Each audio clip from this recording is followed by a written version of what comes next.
Hello, brave souls and lovers of the night. Welcome back to another chilling session where fear meets the pillow. Tonight, I bring you a hand-picked selection of stories, not just to haunt your dreams, but to gently guide you into them. Remember, it's just me here, no AI. So if I trip over a word or two, please bear with me. It's all part of the authentic human connection we share. Before we dive into the darkness, if these tales stir your spirit or soothe your sleep, please show some love with a quick tap of the like button. It's a small gesture that means the world to me. Now, dim the lights, pull the covers close, and let's embark on this eerie journey together. Are you ready? Let's go.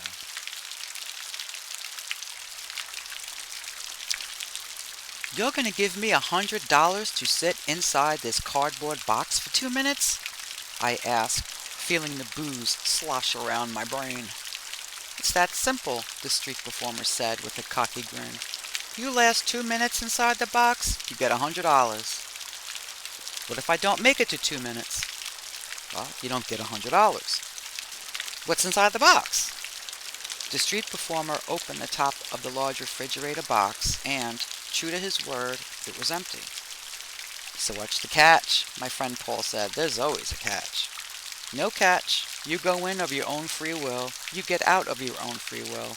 You put 2 minutes between those moments, you get $100. Let me see the money, I said. To be honest, the street performer didn't look like he had a spare nickel to part with. He wore a stained, threadbare suit with patches on the elbows and tearing at the sleeves. On his head was a busted top hat that looked like it survived since the Great Depression. His feet were covered in mismatched, filthy shoes that looked like they'd been hauled up from some mucky swamp. That said, the street performer pulled a crisp and clean $100 bill from under his hat. I feel like if I go in, you're going to kick the box or not let me out or some other stupid crap for one of those TikTok pranks. The street performer shook his head. No, sir. I'm not a fan of pranks, and I don't have any idea what a TikTok is. I'm just an honest man looking to give away $100 to the bravest and boldest among you. That's definitely not you, Paul, I said, laughing. Shut up, bro, Paul said. You gonna do it? I asked. Why don't you do it? He shot back. Not bold enough? No, not really. Plus, if I sit down on the ground, I may not be able to get back up. I think I shouldn't have had that last drink. I'm gonna go call that Uber. Your name's Paul, correct? The street performer asked my friend. Yeah. Paul, let me ask you this. Could you use $100? Hell yeah, especially after what I spent tonight. Big brave man like you couldn't be afraid of a simple cardboard box now, right? Hell no, I'm not. Do you have 2 minutes to spare? How long until the Uber gets here? Paul asked me. 5 minutes, I said, give or take. Paul looked at the box and back to the street performer before glancing at me. What do you think? Is it worth it? Man, I don't know. And I didn't. The alcohol was not only on top of me, but was beating my temples with rock hammers. I mean, the whole thing is weird, but he hasn't explained a downside. I haven't informed you of any downsides because there isn't one, the street performer said with a wink. Is this some marketing gimmick for the box company, or do you work for Frigid Air? I asked. No, sir, I work for me, myself, and I, the street performer said. Nobody likes having a boss, am I right? Especially if you knew my boss, I said. He makes Attila the Hun look like Daffy Duck. Screw it, man, Paul said suddenly. I'll do it. Wonderful, the street performer said. Only, Paul added, looking at me, if we can go to the sports bar after I get out. Bro, I am beat, I said, yawning. I don't have the energy. You don't have enough energy to look at the hot girls that will be there? No, I said, surprising myself. I might pass out in the Uber. If you're gonna throw up in the alley, Paul said. They charge extra if they have to clean up any bodily fluids. Maybe I'll puke in the box before you get in. Please don't vomit inside the box, the street performer said. It's one of a kind. These things come off an assembly line, Paul said. Hardly one of a kind. I glanced at my phone, let my vision refocused, and noticed the Uber's arrival time. "You've got 3 minutes, dude. You going in or not?"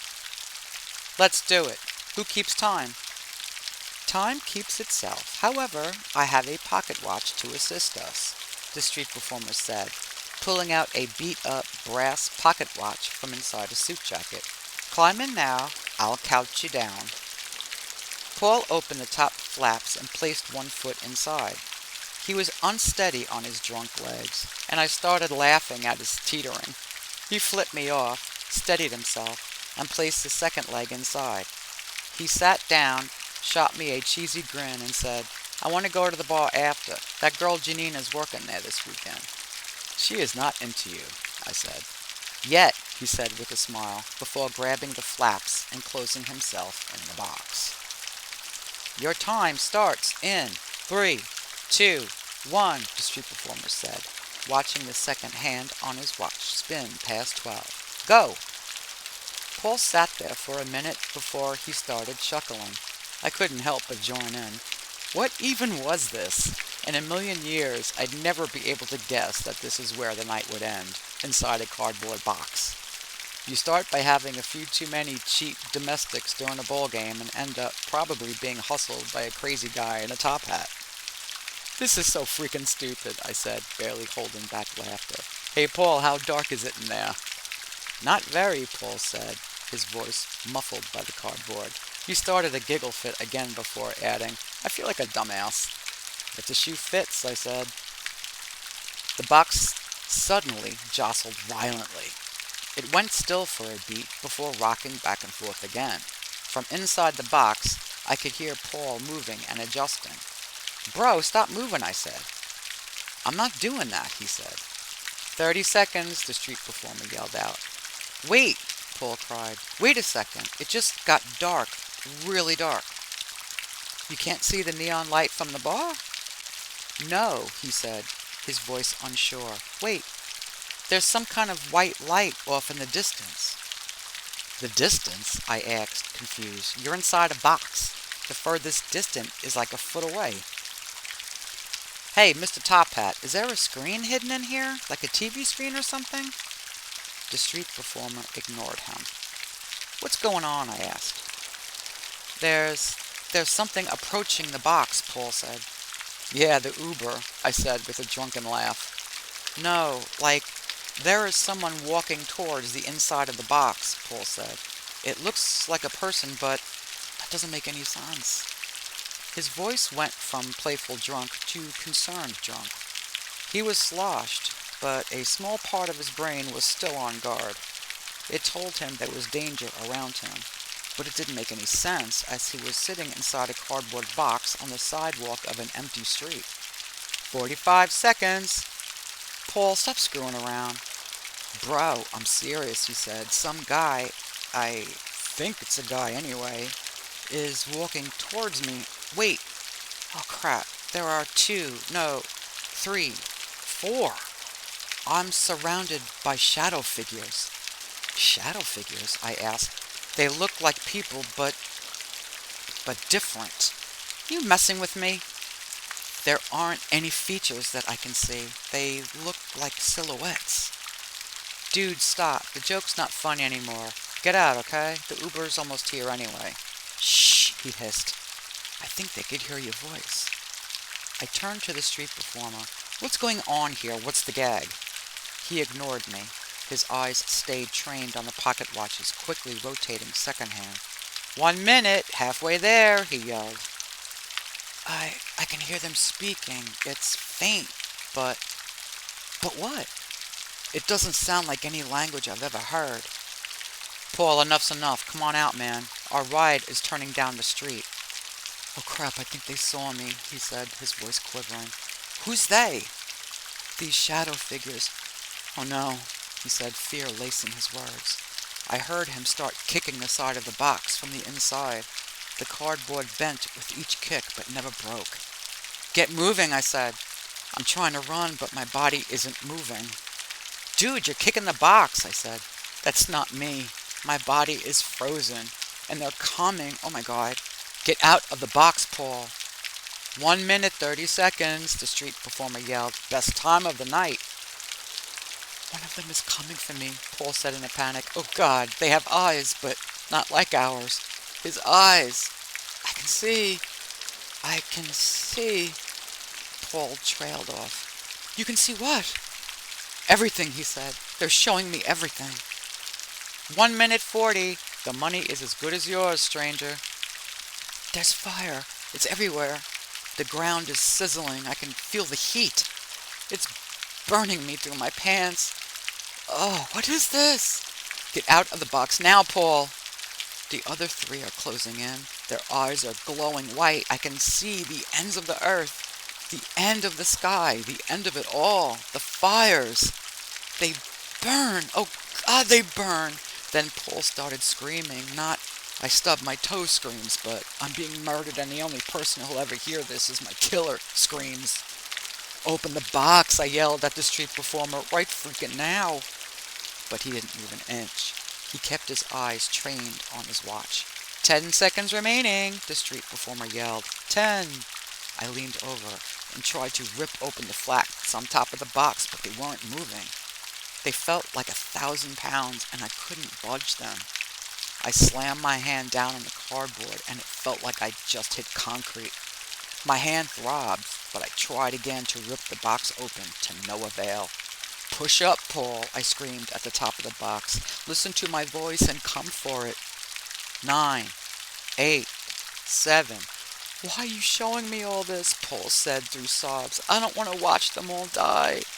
Paul, sit up. Come on, man, sit up. 6, 5, 4. The box was jostling back and forth, being shaken by unseen forces. It jumped an inch off the ground and rocked around like Board's kid beating it with a bat. I'm watching them tear me apart, Paul said with a whimper. I'm above them now. I'm being pulled away, but I can see my body. There's so much blood, so much fire.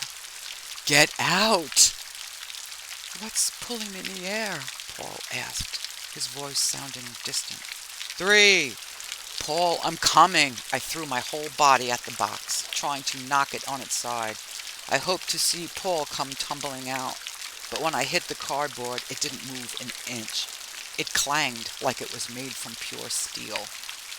I braced myself on the ground and kicked the side of the box with all my might, and instantly felt a lightning bolt of pain rush up my leg and spine. There was nothing I could do.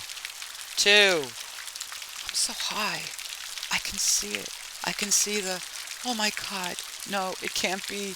No. Paul screamed, and it sounded like it was falling now. Oh no. The ground. It's opening.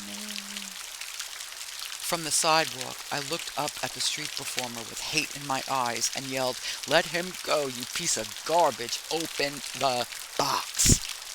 I'm falling through the world. How? Oh no. Oh God, please let me go. 1.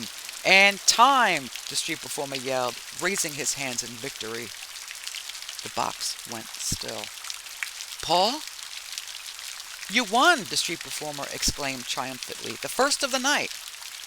He calmly tucked his pocket watch back into his jacket pocket. He replaced it with a small dollar store confetti popper. He gently yanked the string of the popper and blasted bits of colorful paper and glitter into the air. It landed all around me. I lunged at the box and tried to rip open the top again. This time, the flaps moved as easily as expected. But when I pulled them back, Paul wasn't inside.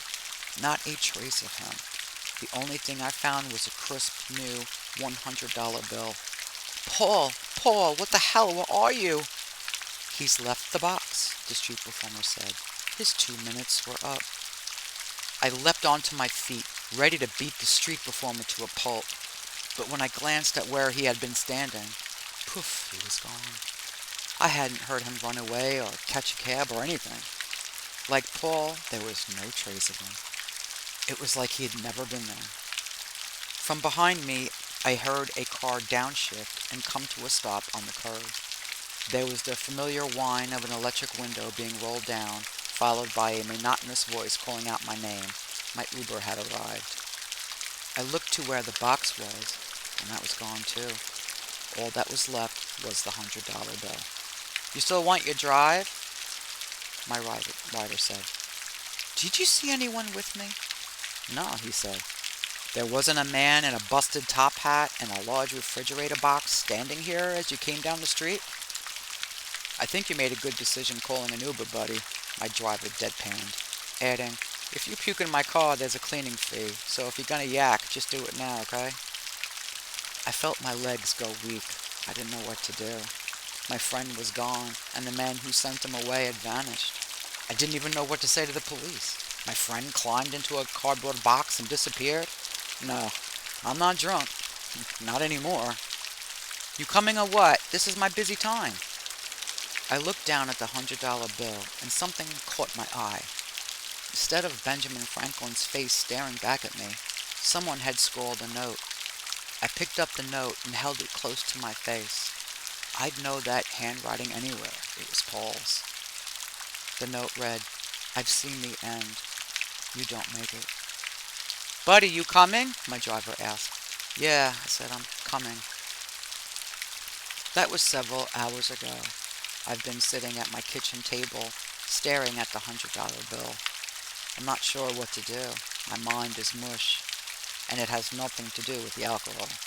I'm at a crossroads and don't know where to go. I don't know what to say to Paul's family. How do I even begin to explain this?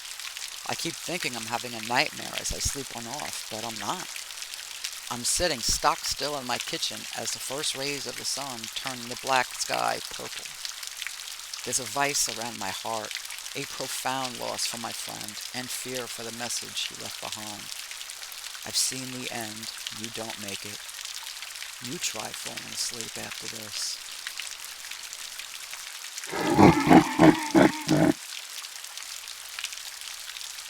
It started innocently enough.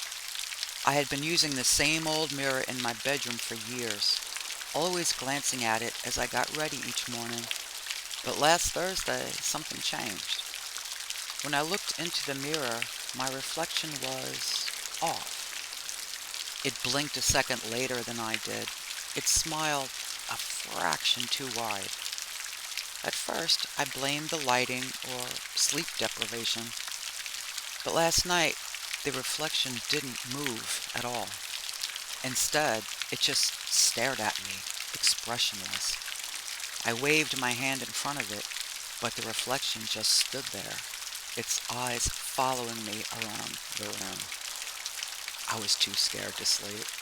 I tried covering the mirror, but when I did, I heard faint whispers from beneath the cloth.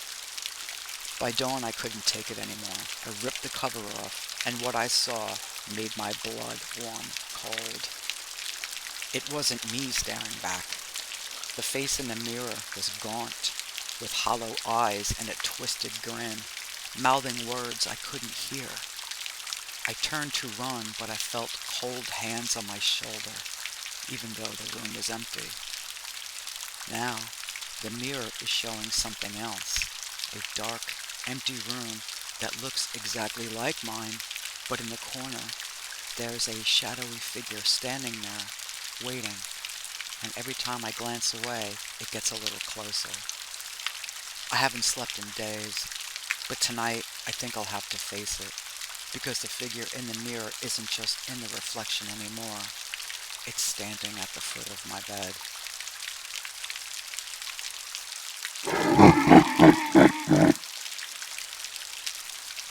I really have to pee, Dad. Thomas peeked at his son, 12-year-old Lucas, through the rearview mirror.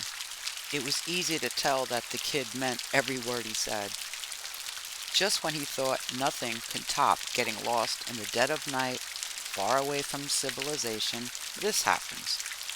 Wish he had to pee an hour ago when we passed a gas station. The GPS kept telling him to turn right at each turn as if it were pre-programmed to do so. Not to mention, he had nothing to rely on but the annoying voice getting on his nerves. There was no use bringing a map either. He wouldn't be able to read it. His generation was one of the first who got access to the digital world. And by the time he reached adulthood and grew his own family, all the things the generations before him learned by heart got lost somewhere down the thread of life. Dad, I can't hold it anymore. Hang on, bud, we're almost there, I promise. You said that like an hour ago. I really can't keep it in. With a long sigh, Thomas pulled the car over to the side of the road, which was lined with towering trees and thick bushes, and left the car running. He walked Jacob behind a large tree in the woods and waited off to the side until he was done. Do you feel better now? Thomas asked as they started walking back towards the car. Yes, but, Dad, I've been wanting to tell you something for a while now. What is it, son? Jacob hesitated. Remember that time, a while ago, I asked if I could put on that pumpkin costume for Halloween? The one Mom bought? I do. Why do you? Mom didn't buy it for me. She didn't? Lucas averted his gaze. The thing is, I was going to tell you, I really was, but he told me not to. He?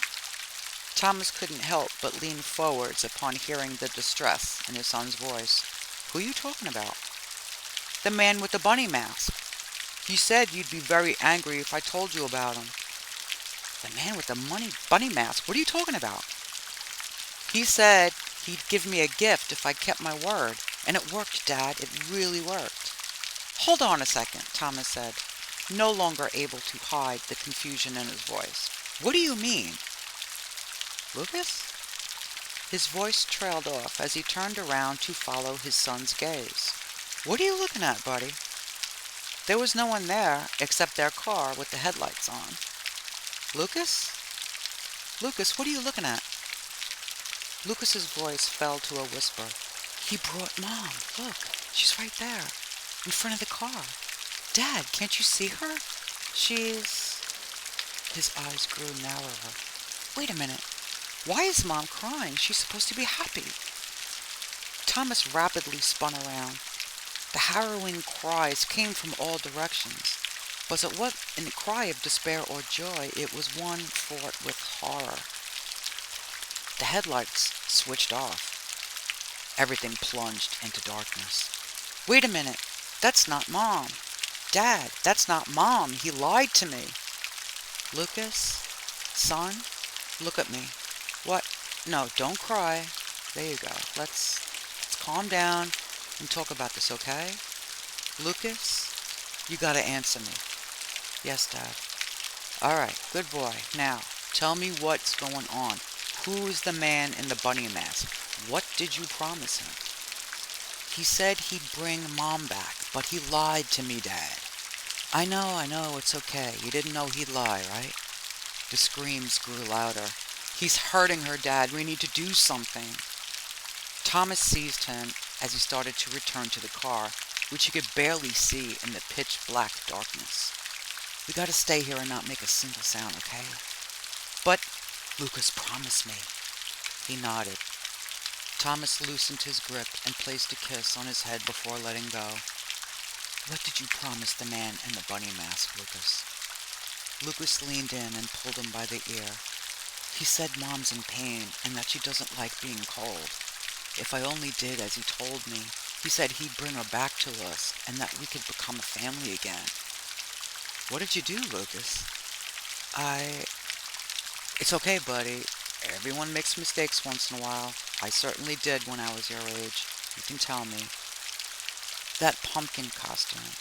He said Mom's cold and needs to wear it. I knew you'd be angry, so I didn't tell you. You went to the graveyard? When? Lucas, when did you go to the graveyard? Are you upset with me? Thomas scratched the back of his head, trying to calm his nerves and appear less agitated than he really was. No, I'm just surprised.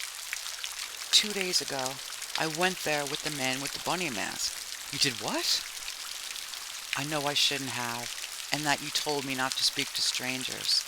But Dad, he's not a stranger. He said you knew him and that you were good friends. He even showed me a picture.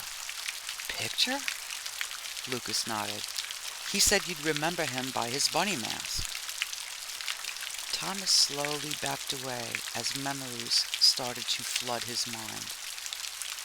It was Halloween 2008. He went trick-or-treating with his friends from school. They were all roughly the same age, Jimmy, Mike, and him. The three musketeers. Everyone in their neighborhood knew they were inseparable. Mike was calmer in nature than both him and Jimmy. He was also the oldest of them, and the more pessimistic one, who always brought the mood down with his scientific and overly realistic approach to everything. Jimmy, on the other hand, was wild, literally. Nothing in this world could control or slow him down. It was thanks to him they went on the most absurd of adventures after school most days. He was an only child, and his family lived in one of the more affluent parts of the neighborhood. There was this kid everyone used to bully. Jimmy called him Fatty. Not very nice. No one knew his real name, though. Unlike the other kids in their neighborhood, Fatty rarely went to school or played outside in a nearby playground. Fatty and his family lived in a ramshackle house 2 blocks from Mike. Whenever they visited Mike to call him outside to play, they would pass by the crumbling house and get the heebie-jeebies. That night, on Halloween night, Jimmy suggested they all dressed up in costumes and pull a prank on Fatty. So they went to the crumbling house and knocked on the battered door. None of them expected Fatty to join them. The moment Jimmy asked if he wanted to come trick-or-treating with them, he said yes without hesitating for 1 second. The poor guy had no costume to wear and was blatantly self-aware of it as they went from house to house throughout the neighborhood. That was why none of the doors they knocked on gave him any candy. Mike saw the bunny mask first. It was caked in mud on the pavement and had become soaking wet by the downpour earlier that day. It was obvious that Fatty did not want to wear the bunny mask, but Jimmy kept pestering him to wear it. Both Mike and Thomas knew that Jimmy wouldn't let Fatty off the hook that easily. To commemorate that fateful night, they even took a picture in front of Mike's house and printed it out at Jimmy's place. What none of them knew, as Fatty went around with that hideous mask, was that it would be anything but a plain night.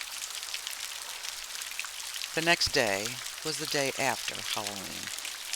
The school and most other institutions were on break, so everyone was at home.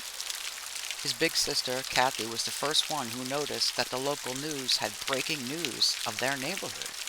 She yelled and told everyone to hurry to the living room and watch the news. Turns out, Fatty had slaughtered his entire family and then called the police afterwards. They found him wearing the bunny mask still and couldn't explain why he did what he did.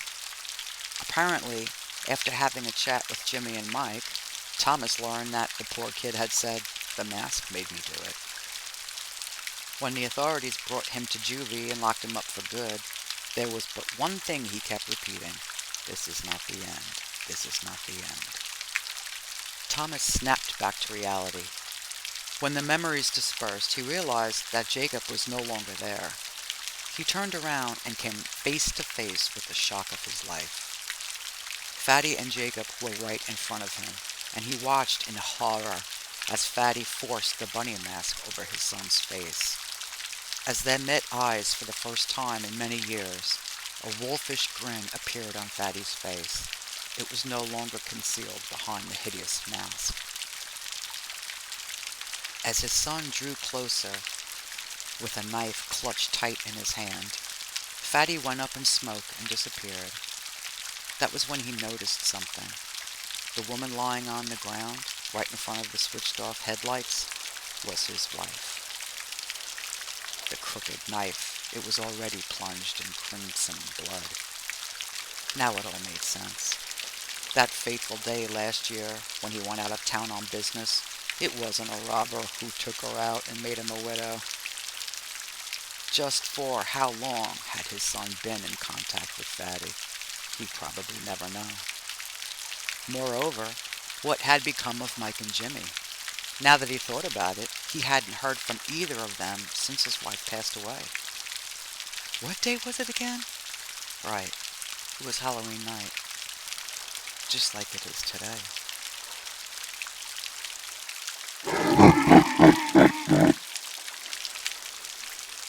I really have to pee, Dad. Thomas peeked at his son, 12-year-old Lucas, through the rearview mirror. It was easy to tell that the kid meant every word he said. Just when he thought nothing could top getting lost in the dead of night, far away from civilization, this happens. Wish he had to pee an hour ago when we passed a gas station. The GPS kept telling him to turn right at each turn as if it were pre-programmed to do so. Not to mention, he had nothing to rely on but the annoying voice getting on his nerves. There was no use bringing a map either. He wouldn't be able to read it. His generation was one of the first who got access to the digital world, and by the time he reached adulthood and grew his own family, all the things the generations before him learned by heart got lost somewhere down the thread of life. Dad, I can't hold it anymore. Hang on, bud, we're almost there, I promise. You said that like an hour ago. I really can't keep it in. With a long sigh, Thomas pulled the car over to the side of the road, which was lined with towering trees and thick bushes, and left the car running. He walked Jacob behind a large tree in the woods and waited off to the side until he was done. Do you feel better now? Thomas asked as they started walking back towards the car. Yes, but, Dad, I've been wanting to tell you something for a while now. What is it, son? Jacob hesitated. Remember that time, a while ago, I asked if I could put on that pumpkin costume for Halloween? The one Mom bought? I do. Why do you? Mom didn't buy it for me. She didn't? Lucas averted his gaze. The thing is, I was going to tell you, I really was, but he told me not to. He?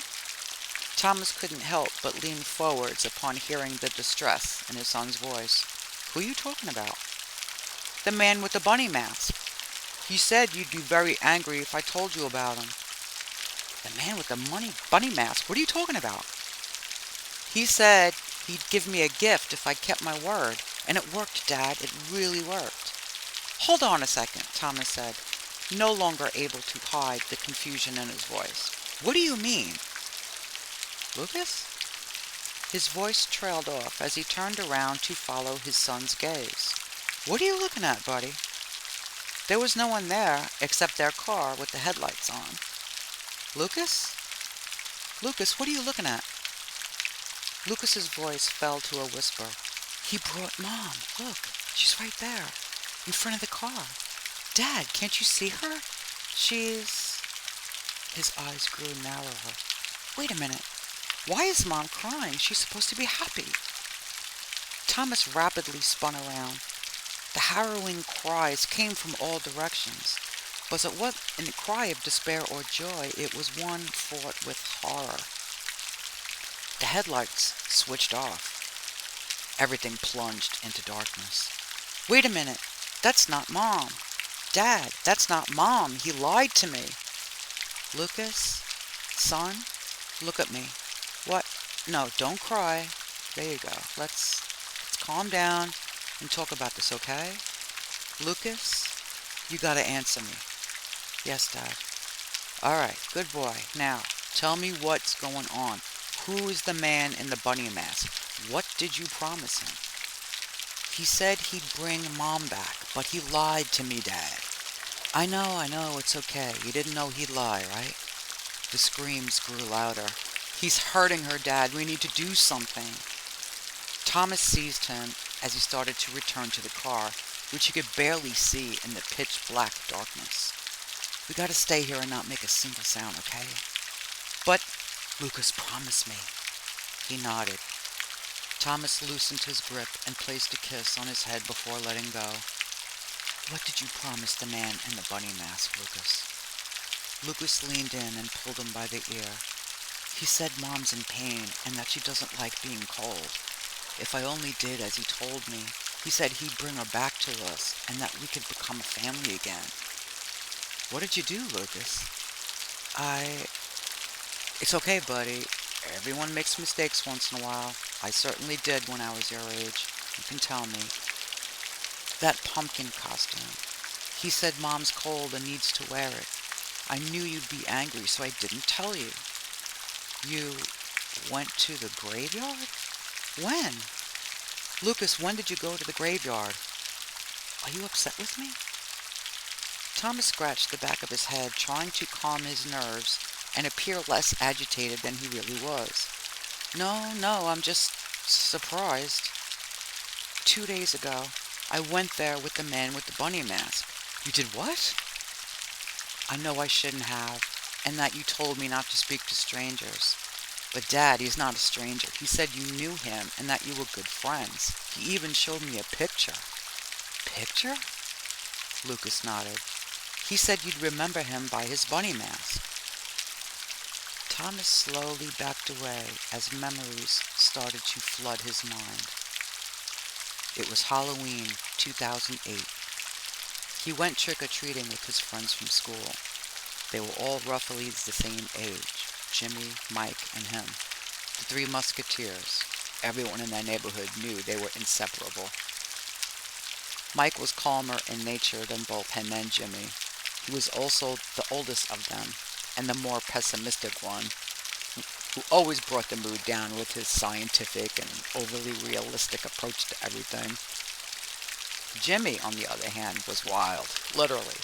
Nothing in this world could control or slow him down. It was thanks to him they went on the most absurd of adventures after school most days. He was an only child and his family lived in one of the more affluent parts of the neighborhood. There was this kid everyone used to bully. Jimmy called him Fatty. Not very nice. No one knew his real name, though. Unlike the other kids in their neighborhood, Fatty rarely went to school or played outside in the nearby playground. Fatty and his family lived in a ramshackle house 2 blocks from Mike. Whenever they visited Mike to call him outside to play, they would pass by the crumbling house and get the heebie-jeebies. That night, on Halloween night, Jimmy suggested they all dressed up in costumes and pull a prank on Fatty. So they went to the crumbling house and knocked on the battered door.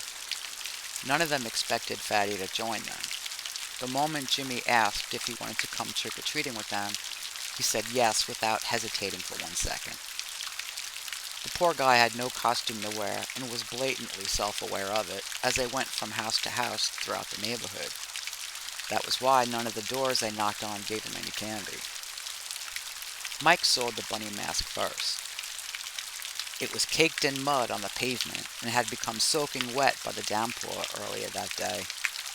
It was obvious that Fatty did not want to wear the bunny mask, but Jimmy kept pestering him to wear it. Both Mike and Thomas knew that Jimmy wouldn't let Fatty off the hook that easily. To commemorate that fateful night, they even took a picture in front of Mike's house and printed it out at Jimmy's place. What none of them knew, as Fatty went around with that hideous mask, was that it would be anything but a plain night. The next day was the day after Halloween. The school and most other institutions were on break, so everyone was at home. His big sister, Kathy, was the first one who noticed that the local news had breaking news of their neighborhood. She yelled and told everyone to hurry to the living room and watch the news. Turns out, Fatty had slaughtered his entire family and then called the police afterwards. They found him wearing the bunny mask still and couldn't explain why he did what he did. Apparently, after having a chat with Jimmy and Mike, Thomas learned that the poor kid had said, "The mask made me do it." When the authorities brought him to juvie and locked him up for good, there was but one thing he kept repeating: "This is not the end. This is not the end." Thomas snapped back to reality.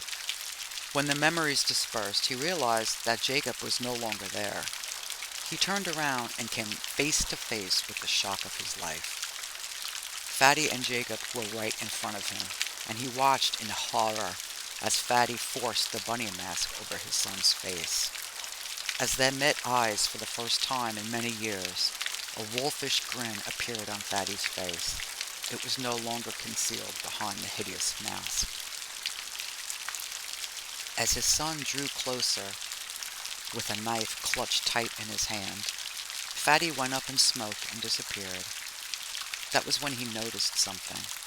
The woman lying on the ground, right in front of the switched-off headlights, was his wife. The crooked knife, it was already plunged in crimson blood. Now it all made sense. That fateful day last year, when he went out of town on business, it wasn't a robber who took her out and made him a widow. Just for how long had his son been in contact with Fatty? He'd probably never know. Moreover, what had become of Mike and Jimmy? Now that he thought about it, he hadn't heard from either of them since his wife passed away. What day was it again? Right, it was Halloween night. Just like it is today.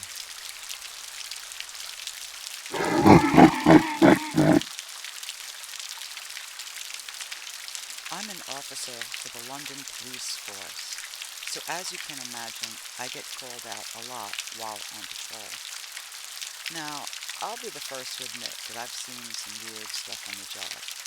Things like erotic asphyxiation, missing hamsters, attempted homicide via Christmas lights, and even a parent claiming a leprechaun took their child. Kid you not. The one call that makes me lock the door at night, though, was actually a wellness check that led into a night that has changed my life ever since. I remember it was about a week or two after Valentine's Day when I was asked to do a wellness check on an elderly resident after their neighbor hadn't heard anything from her in a while. It was an elderly woman of approximately 79 years who was very active despite her age. She always called out to her neighbors as she was walking by to say hello. So when she didn't come by for about 2 weeks, the neighbor called the police out of concern. I was about to knock on her door, but decided to enter when I noticed that the door was slightly open.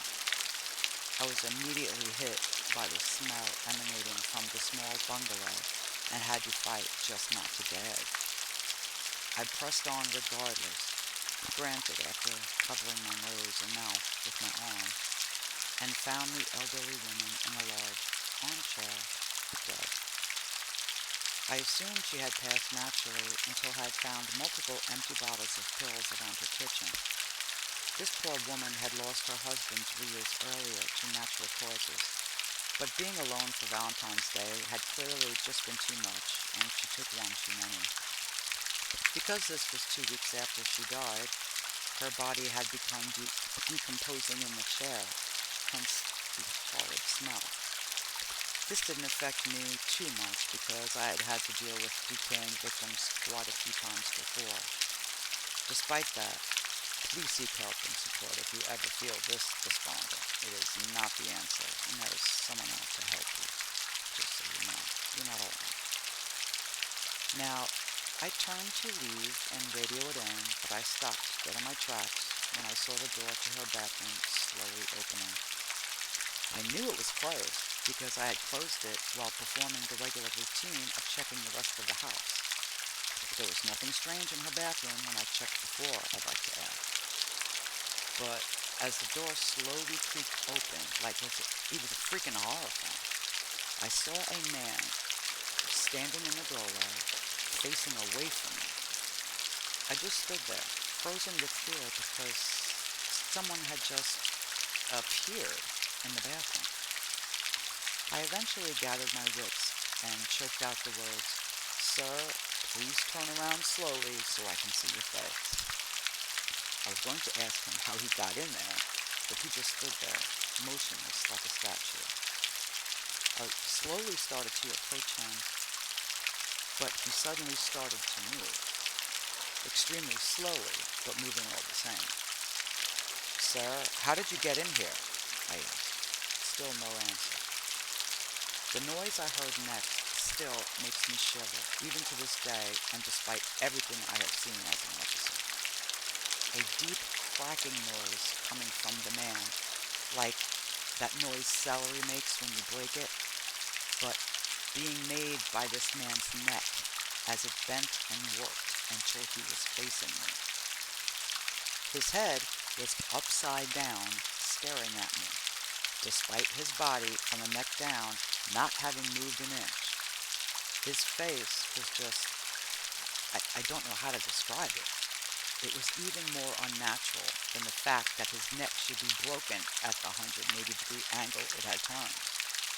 His eyes were just sunken voids of emotion, and his smile stretched from ear to ear, filled entirely with crooked and rotten teeth.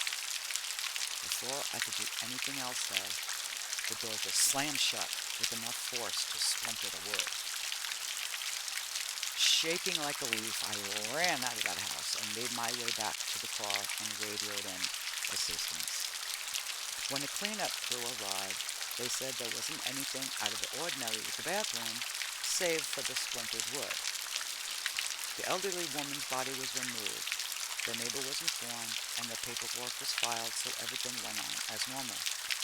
But I just couldn't shake the feeling that that thing I saw wasn't just my fear making me paranoid.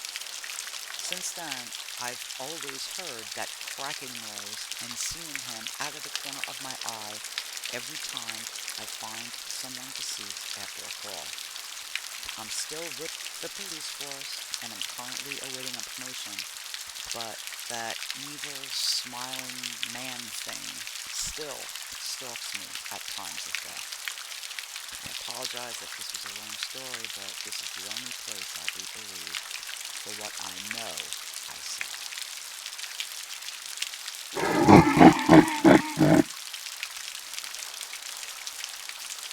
I got a bachelor's degree in English. Yeah, don't laugh. This wasn't a tech or a computer degree or even a freaking teacher's certificate. This was a straight-up bachelor's in English. And yeah, it turned out everyone was right. There ain't jack I can do with it. Months after earning said degree, I was still living with the folks. Still unemployed. Oh well, I guess it wasn't the end of the world. I had no real responsibilities. No kids, no bills to pay. Not even a girlfriend at that point. But still, I had my parents nagging me to do something. I couldn't just write horror movies, stories, scripts all year without making a penny. I couldn't keep chasing my dreams of being a famous writer while not doing a damn thing beside cash. The only problem was there was literally nothing my damn degree was good for. Not even an advantage of getting those coveted retail gigs. Not that they'd hire a non-Abercrombie approved male like me anyway. Soon, though, I found an online ad of one of the shadiest ESL jobs I had ever seen. And for those who don't know, ESL means English as a Second Language. All I needed was to show them my bachelor's and my driver's license, and the gig was mine. No prior experience needed. Yeah, that was all I needed to know. So I filled out the application, did all the steps, and less than a day later I got the job. There I was, Patrick Newcomb, your new ESL instructor. My job was simple enough. Speak English to South Koreans. Yes, I didn't even know Korean, and I didn't have to, but it just turns out quite a lot of foreigners just enjoy practicing their English with native speakers. It was a simple gig anyway, and honestly, really easy one. The company supplied the computer program, so I didn't have to pay for long-distance calls or any of that stuff. I literally just called the students on my laptop. And hell, I wasn't even teaching. All we did was BS and chill for 10 to 20-minute classes, quote unquote. Maybe a third of them actually used the textbooks. Everyone else just wanted to talk and get to know me. We'd discuss movies, baseball, etc. I mean, hell, they spoke better English than some of my friends. What was I supposed to teach them, slang and profanity? After a while, I even started liking the job a little bit. The students were mostly friendly. They seemed to like me. Of course, my friends would always give me hell about talking to girls on there, but yeah, the Korean woman did seem interested in my southern accent. Too bad this wasn't Skype or video conference calls. Not that my old dirt laptop could have handled that anyway. My only problem with the job was the pay. It was not much. After all, this was a crappy ESL gig. They could hire anyone, and in fact, Judging by the constant substitute classes they'd throw on me at the last minute, they had struggled keeping employees because of the low salary. And even with this gig, my parents were relentless about me getting another job or working somewhere more stable. But come on, they knew the obvious. An English degree wasn't going to get me a big time job. Sure, maybe at some point I'd go back and get my teaching certificate. I mean, I guess in a way I was already teaching now. But I really didn't want to. I wanted to just write. And given how stress-free my current job was, I had plenty of time to work on my stories and novels late at night. The first time I had ever had this much time to write, to be honest. I figured even with my mom constantly chewing me out, even as she enjoyed my stories, I could hold this job for another year or so. A steady year of focusing on my creative writing got me more excited than a kid moving to Candy Island. Ideally, I'd keep going with the ESL job and my writing until I was 30. Maybe then I'd consider going back and getting a teaching certificate or getting a quote-unquote real job. But for now, why not enjoy the starving artist lifestyle? While I had no real responsibilities or bills. Who knows, maybe by 30 I'll be a famous writer. So yeah, in the meantime, I wanted to navigate through life with this minimum wage BS. It's not like I had to spend gas money or money on suits either. Not with this job. I could literally sit there in my boxers and in bed while I was on the clock. I even got paid for the students who canceled or were absent. My students were mostly adults in college age anyway.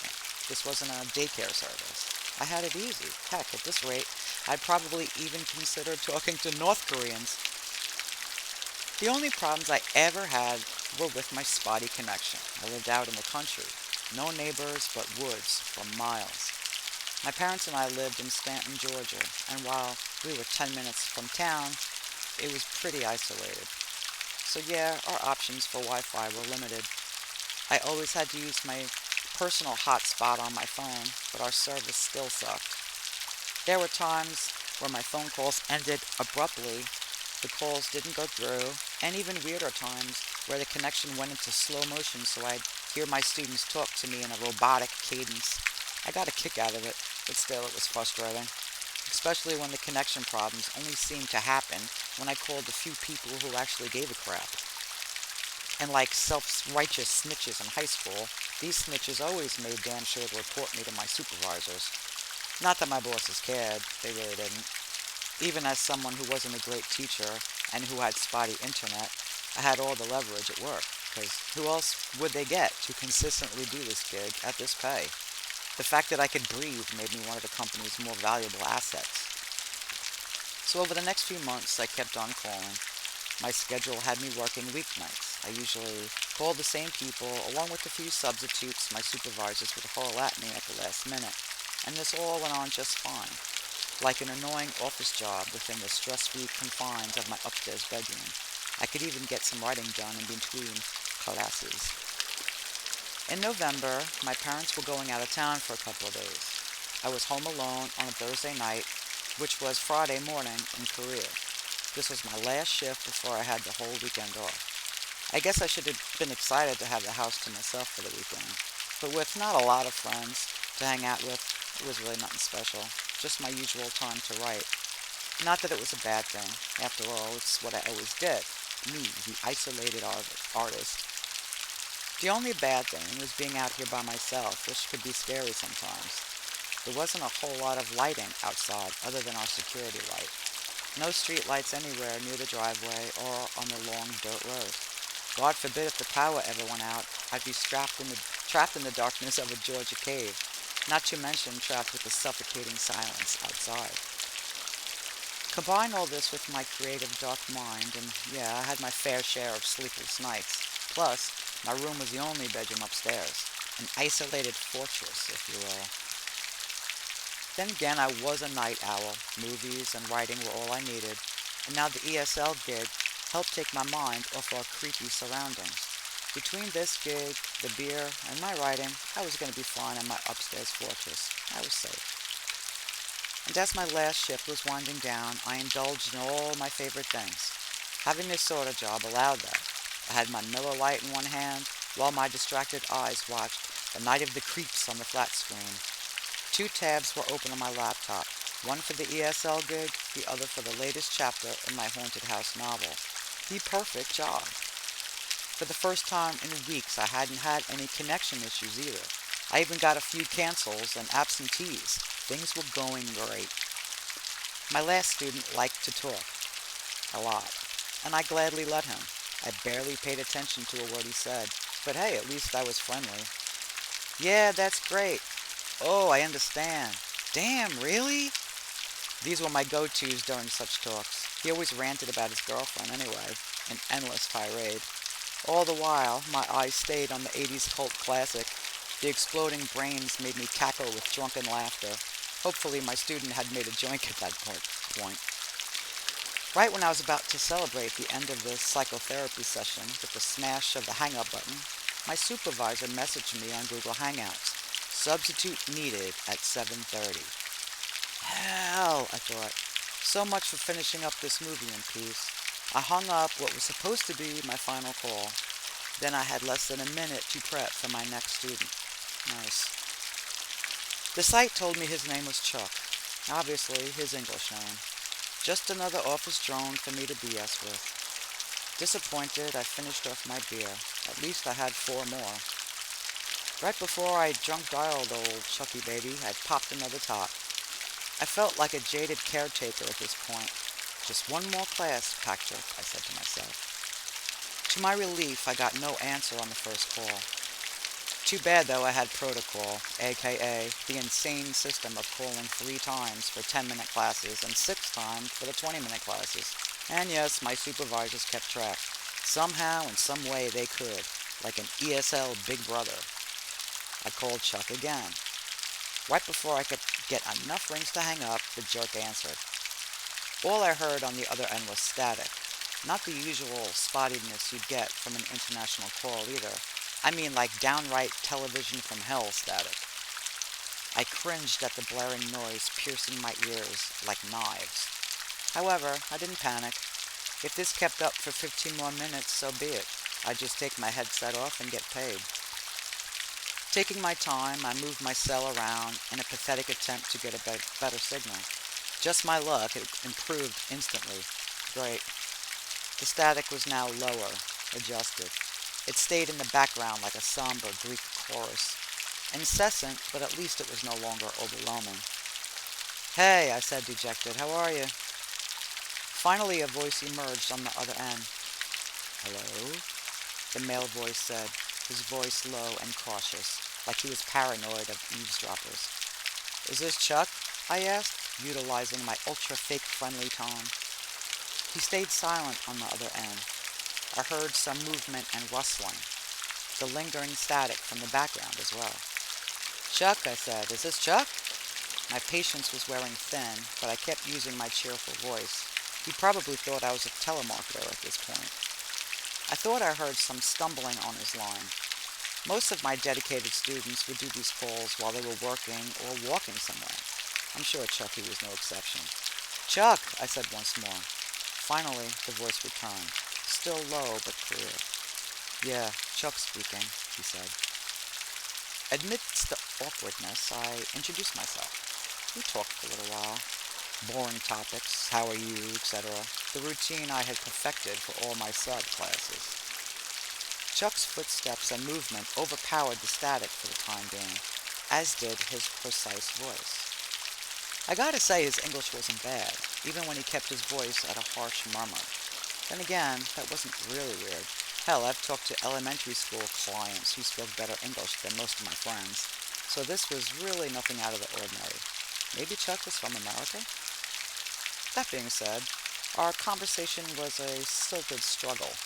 Chuck was all short, succinct answers. Sure, he spoke fluent English, but he was like those whiz kids with the social skills of the town derelict. This was going to be a long 11 minutes I had left, and Night of the Creeps was almost over. Crap, time for another beer. Our strained class veered toward dull silence. Silence save for the intermittent static slicing through. Yeah, I forced out. Georgia can get hot. What the hell was I even saying? I hadn't even mentioned where I was from yet. Oh, so you're from Georgia? Chuck asked. For once, his voice showed a little emotion, a step up from his mumbled monotone. Yeah, I said. It's in the south. It has a very warm climate. Oh, I know where it is, Chuck said with a soft chuckle. Have you ever been there? No answer. Have you ever been to Georgia? I asked. Again, I took another sip of the refreshing booze. I heard movement on the other end. Chuck was pacing around somewhere. His footsteps echoed in a sharp rhythm. I imagined he was going to work right now. It was probably around 9 or 10 a.m. in Korea. Have you been to Georgia? I repeated. I checked my hotspot. Service was okay, for once. So what was this guy's problem? During Chuck's commotion, I thought I heard him mumble, a whisper over all the static, like Chuck was talking to someone. Maybe he was talking to himself? But in English? Koreans do get stressed, I guess. But yeah, I'm from a small town called Stanton, I trooped on. It's near Florida. Stanton! Screamed Chuck. Startled, I lowered my headset for a moment.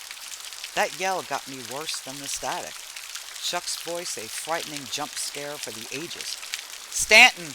Chuck continued yelling. Stanton, Georgia! His accent was neither Korean nor Deep South American, just a belligerent growl. Nervous, I put the headset back on. Chuck's continual Stanton cries fractured my skull like a shrill public service announcement alarm. I was a crappy ESL instructor, not a friggin' therapist. I didn't know what to do. It's not like my inept supervisors can do anything. I could hang up, but I didn't. The Miller Lite gave me courage to continue on. Hey, I said, Chuck? Chuck went quiet.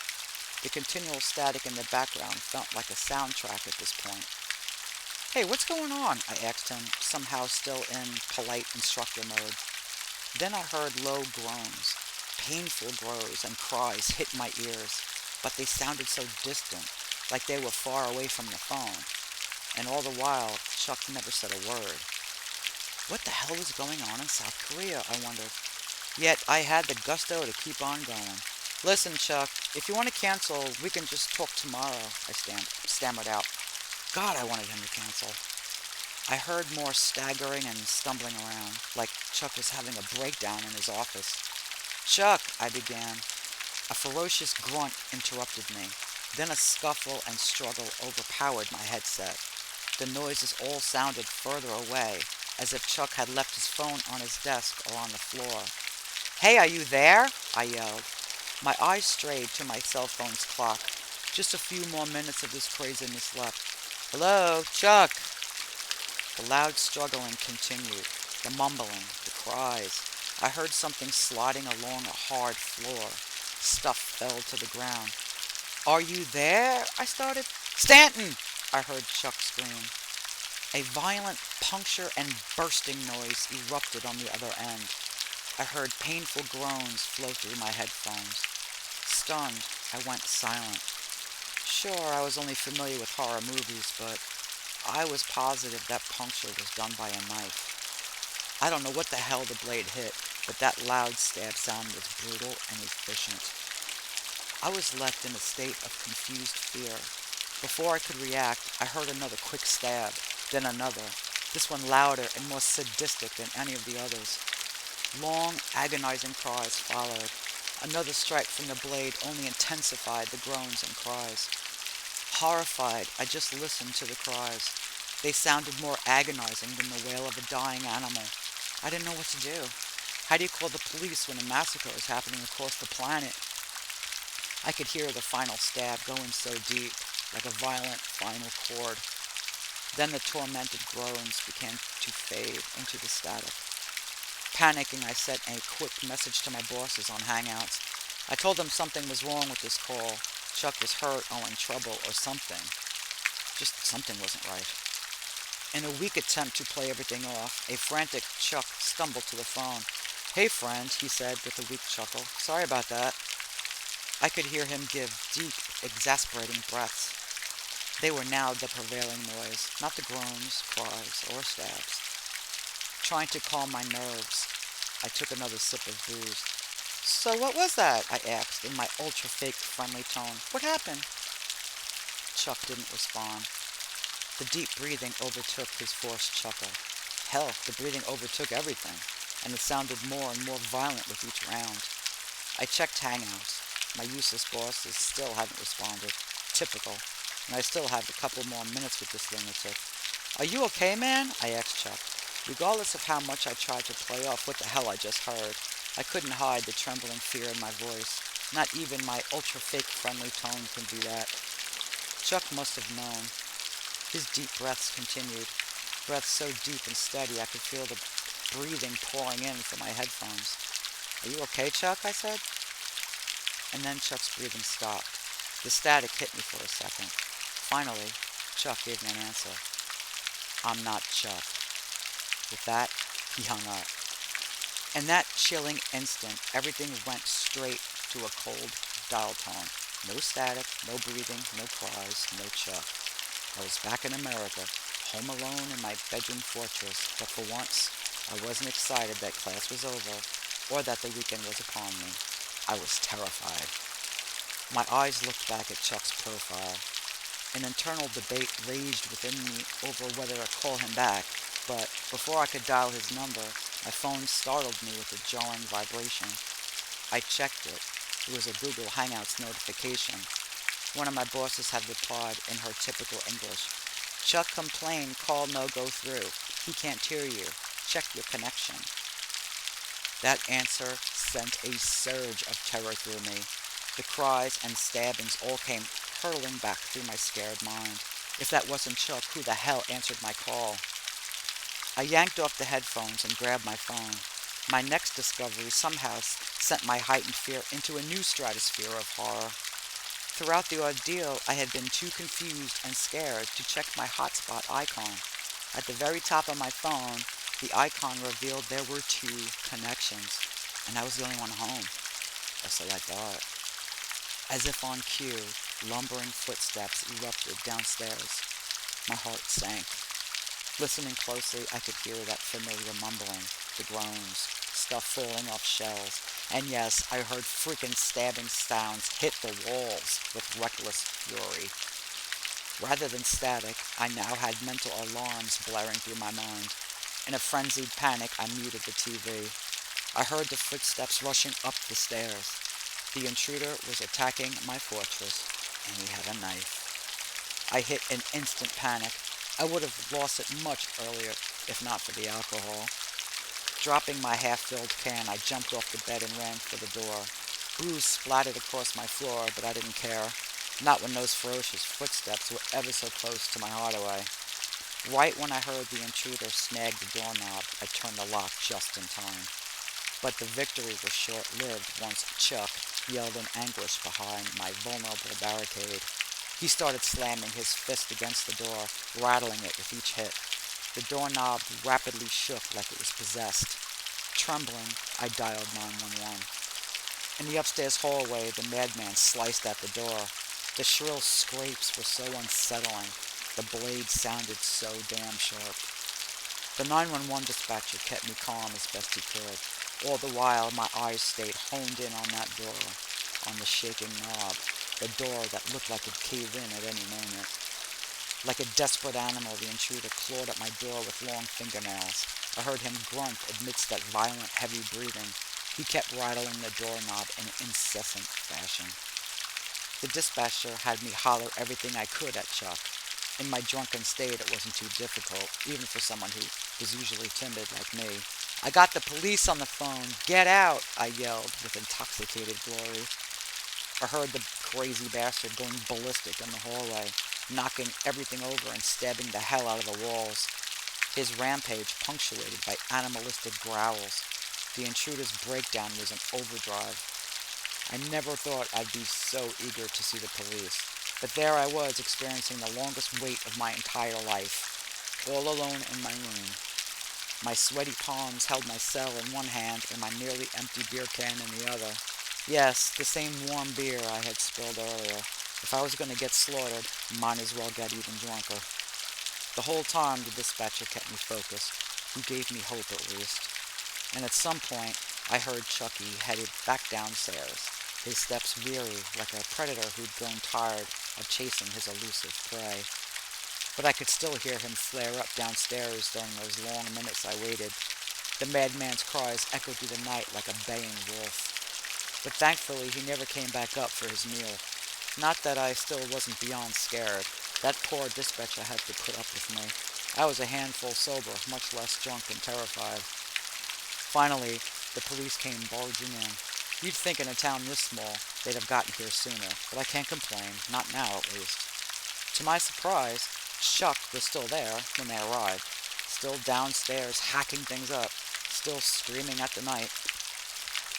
They arrested the man who told me his name was Chuck. It turned out he was Dave Tomlin. He had been wanted in Cottontown, a little quirky town about 20 minutes from Stanton, wanted for double homicide. The guy was psychotic, schizophrenic, you name it, he had it. He had been off his meds when he offed his parents just a few days earlier. They found his mom's head downstairs, in our laundry room. They even found a male victim lying next to it. The naked man's wounds made him look like a human voodoo doll. Blood soaked all of the duct tape that bound and gagged him. But it was Dave's mom's head that had taken the brunt of the stabbings. By the time Dave got done with it, her head resembled a jack-o'-lantern carved by a class of hapless children. Slices were everywhere, her wide-open eyes the only thing going unscathed. Apparently, Dave had been hiding out in there since that morning, since he saw my parents leave. His crazy behind had connected to my hotspot to use the Wi-Fi. I guess he got bored being out here in the country with only a dismembered head and a tied-up victim for company. I was an intriguing distraction for him, for a little while at least. My only guilt stemmed from not realizing earlier on what was happening. If I had noticed that hotspot icon earlier, I could have saved the man. I could have saved that unfortunate father of two Dave abducted for his truck. Needless to say, we don't use the laundry room anymore. That door remains forever locked. After that terrifying call, I quit the ESL gig for good. I never got the chance to work there for a year like I wanted. Never got the chance for a pay raise either. I never even got the chance to meet the real Chuck. I'm still out there looking for another job. Still looking for my big break in writing as well. Who knows, maybe this story will be it. Maybe the ESL experience will be worth it after all, huh? Or maybe I should just shut the heck up and be glad I survived.